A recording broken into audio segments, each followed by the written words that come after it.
A tenant moves into one of my rental properties. Less than a week later, they called claiming that there was mold in the house. And not just mold, they're saying multiple family members were getting sick.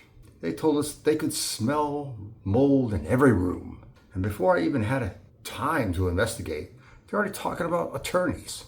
Let's be honest, my first reaction wasn't that the house had a mold problem.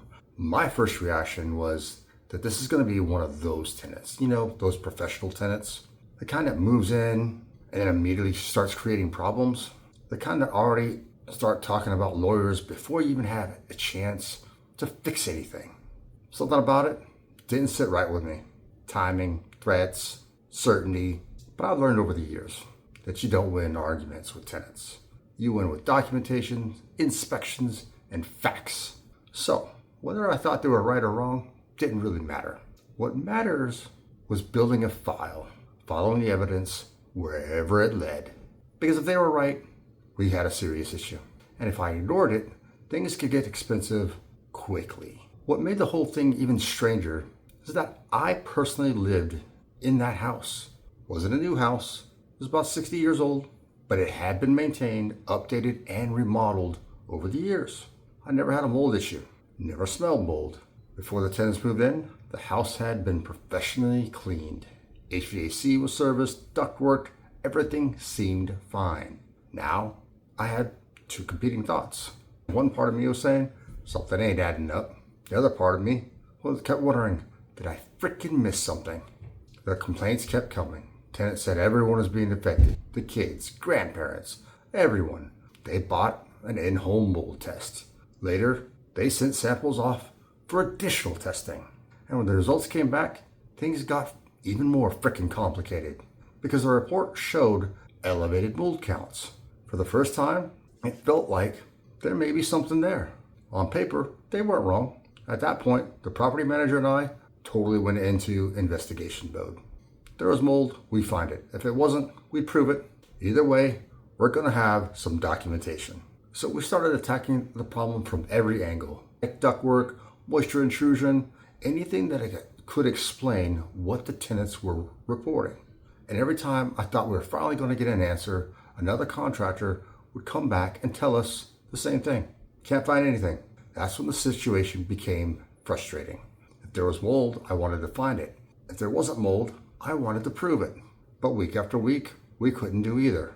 The tenant remained convinced there's a serious problem, and professionals couldn't find evidence of one. And every new inspection created another bill. By this point, we'd spent thousands of dollars, not fixing a problem, trying to figure out whether a problem existed. And honestly, that is a miserable place to be as a landlord. I wasn't frustrated because of the money. I was frustrated because the facts were not lining up. The tenants were convinced there was mold. The inspections were not finding mold. The reports weren't pointing to a source. When that happens, it usually means you're asking the wrong question. And it turns out that's exactly what was happening. Then one contractor changed the question. Up until that point, everyone had been asking, where's the mold? He stopped asking that. Instead, he asked the question, what is creating the smell? That sounds like a small difference, but it wasn't. That question ended up solving the entire mystery. Instead of chasing mold, he started tracing the odor itself, room by room, area by area, trying to find where it was the strongest. And eventually, he found something nobody paid much attention to. That something wasn't part of the house. That something had been there the whole time.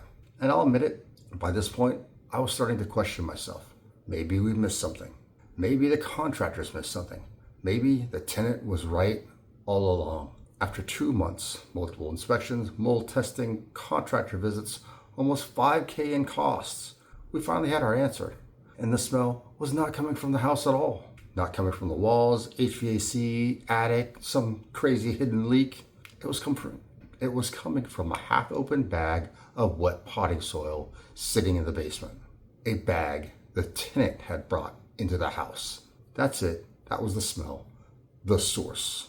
What everyone had been chasing for nearly 2 months. All the theories, testing, the inspections. The source wasn't hidden behind drywall, wasn't buried behind the house, sitting in plain sight. Once it was identified and dealt with, the complaint stopped. Tenant accepted the findings, stayed in the property. And to be fair to that tenant, they smelled something. They just had the wrong source. Looking back, I'm glad we didn't assume the tenant was wrong. I'm glad we didn't assume we were right. We followed the evidence because assumptions are expensive, especially in real estate. That's exactly why I use a property manager. Not because they're always right, not because they always find the answer immediately, because they create documentation, they follow a process, and they help you separate facts from emotions. I started the situation thinking the tenant was probably creating a problem. Truth is, I didn't know, and neither did they. The only thing that finally solved it was evidence. That's why I document everything. That's why I pay for inspections. That's why when a problem shows up, I don't spend my time arguing. I spend my time building a file. Because reality doesn't care what either side believes. The facts are what really matter.